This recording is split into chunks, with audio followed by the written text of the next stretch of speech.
Good evening, I hope everybody's doing well. Sorry, using the annoying mic again today. Give me a minute. It's just my other one is getting charged. The we'll be reading is the classic stories, ghost stories. I actually got this for a charity place. It's a really good book. I've actually seen it before, or people reading it before. So let's start. I mean, it's a really big book, so we can go through it. I'm not going to go through everything with it.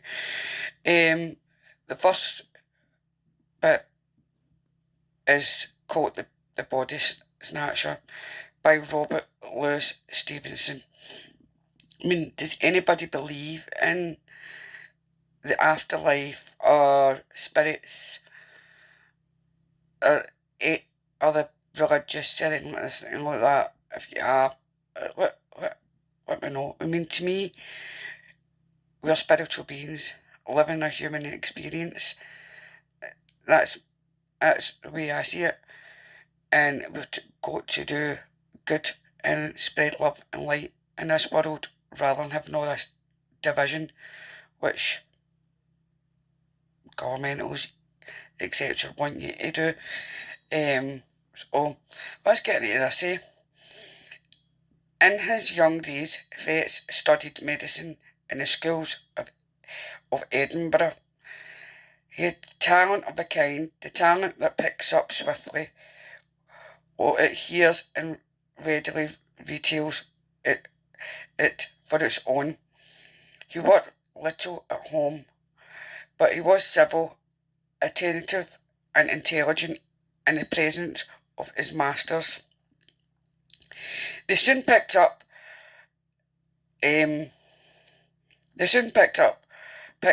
out as a lad who listened closely and remembered well.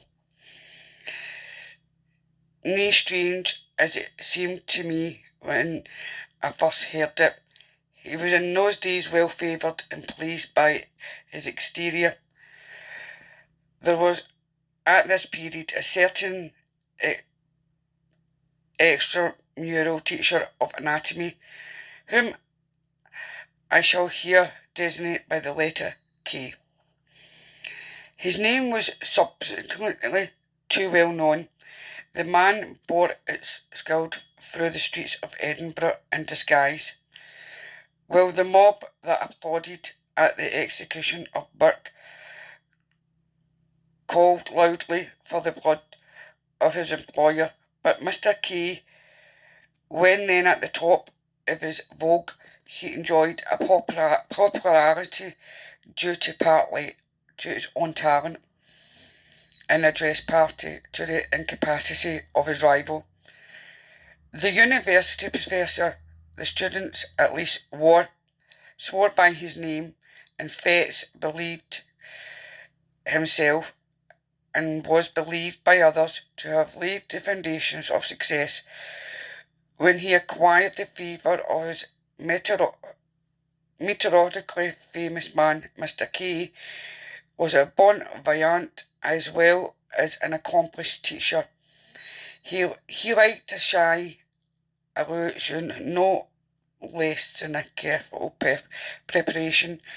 In both capacities, Fettes enjoyed and deserved his notice, and by the second year of his attendance, he held the half-regular position of second demonstrator or sub-assistant in his class. In his capacity, the charge of the theatre and lecture room developed into particular upon his shoulders. He had to answer for the cleanliness of the premises and the conduct of the other students, and it was part of his duty to supply, receive, and divide the various subjects. It was with a view to this last, at this time, very delicate affair that he was lodged by Mr. K in the same wind, and at last in the same building with the dissenting rooms. Here, after a night of turbulent pleasures, his hands still tottering, his sight still misty and confused,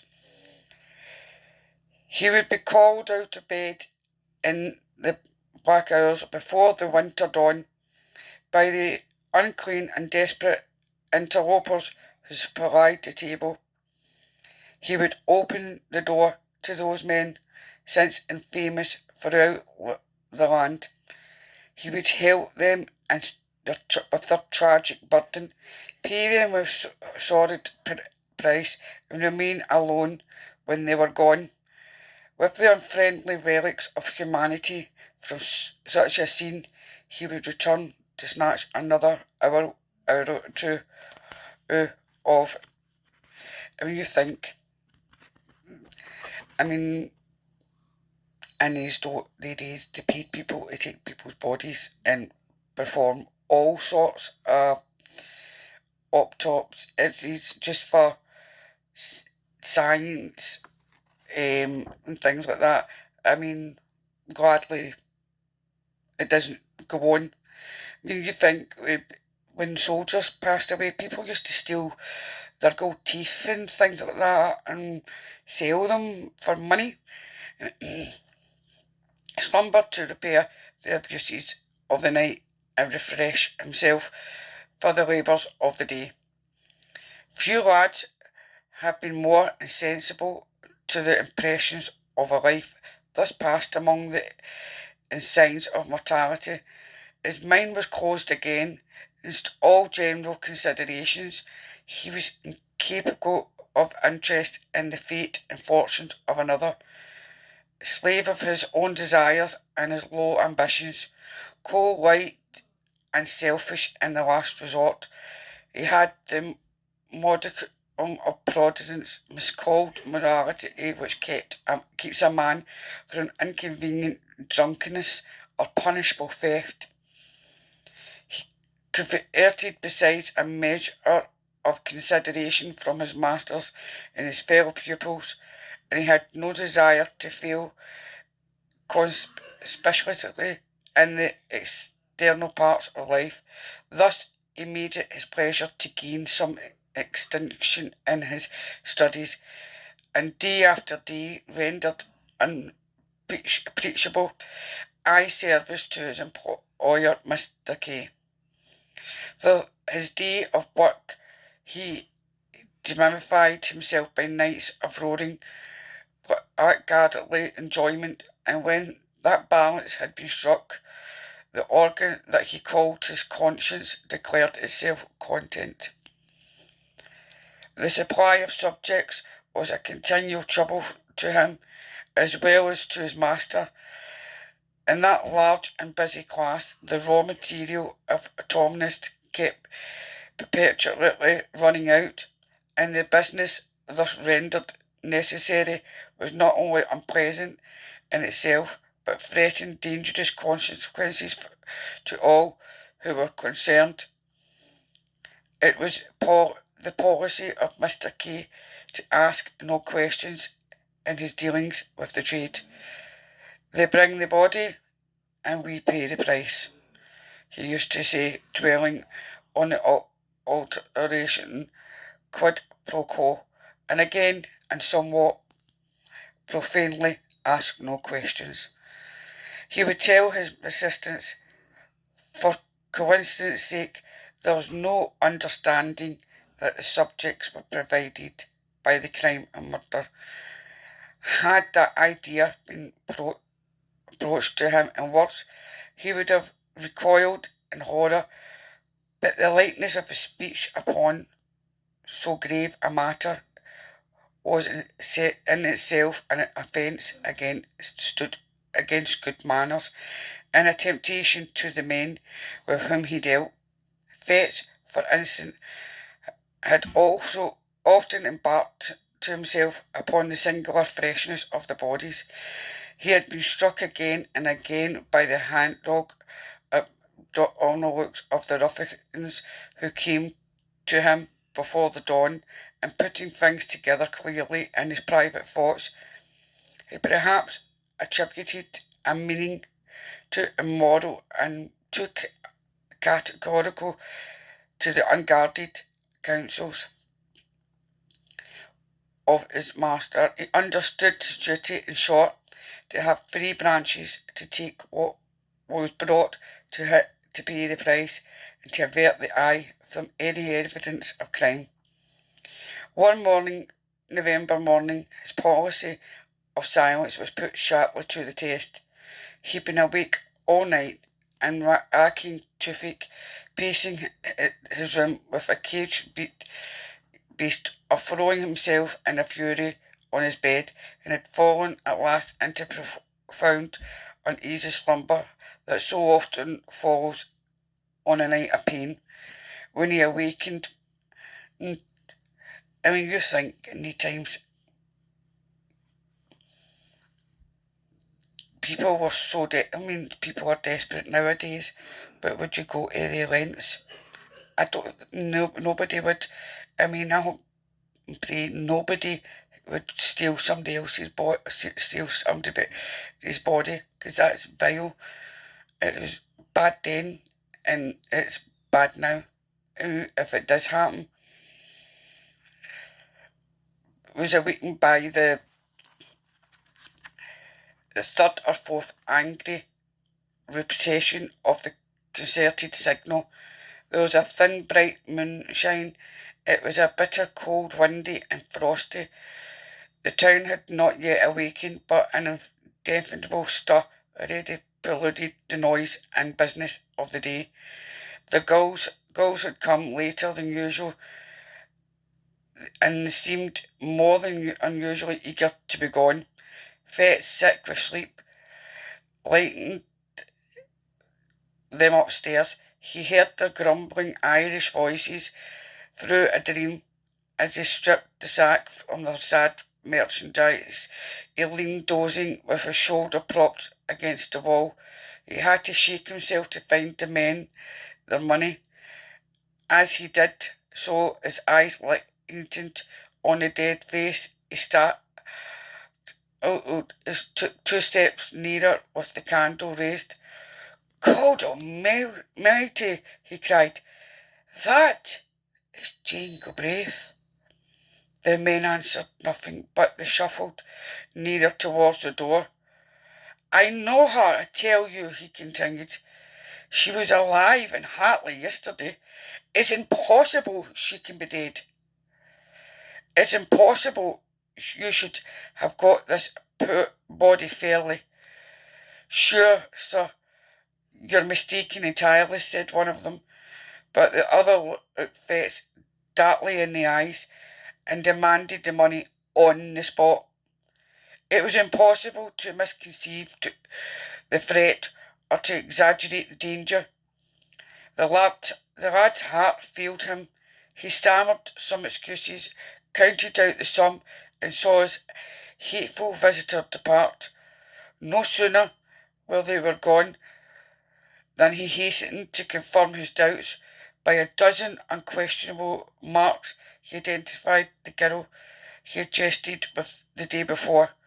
He saw with horror marks upon her body that might well have betokened violence. A panic seized him, and he took refuge in his room. There he reflected at length over the discovery that he had made, considered soberly the bearing of Mr. K.'s instructions, and the danger to himself of the interference in so serious a business, and at last, in sore perplexity, determined to wait for the advice of his immediate superior, the class assistant. This was a young Dr. Wilf Macfarlane, a high favourite among all reckless students, clever, dissipated, and unscrupulous to the last degree. He had travelled and studied abroad. His manners were agreeable and a little forward.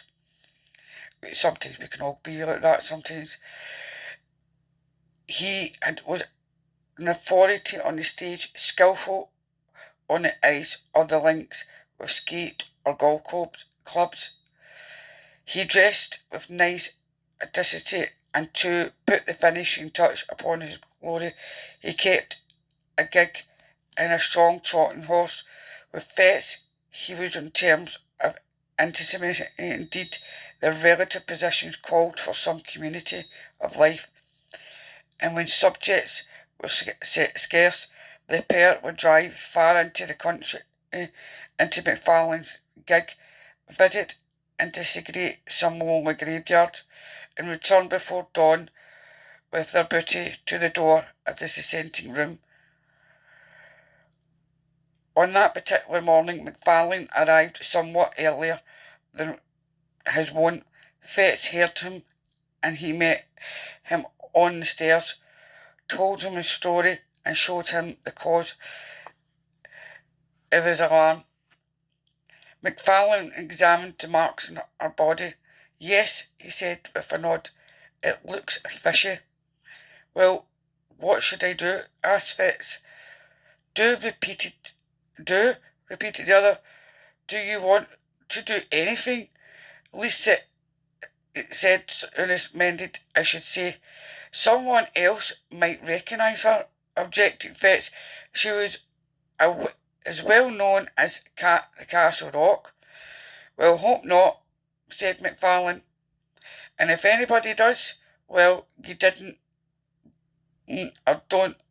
You see, there's an end. The fact is, this has been going on too long. Stir up mud and you'll get into the most unholy trouble. You'll be in a shocking box yourself. So if you come to that, I would like to know how any one of us would look, or what the devil we should have to say for ourselves in any Christian witness box. For me, you know, there's one thing certain, that particularly speaking, all our subjects have been murdered." Macfarlane cried. "Fettes!" "Come on," sneered the other, "as if you hadn't suspected it yourself." "Suspecting is one thing, and proof another. Yes, I know, and I'm sorry as you are. This should have come here," tapping the body with his cane.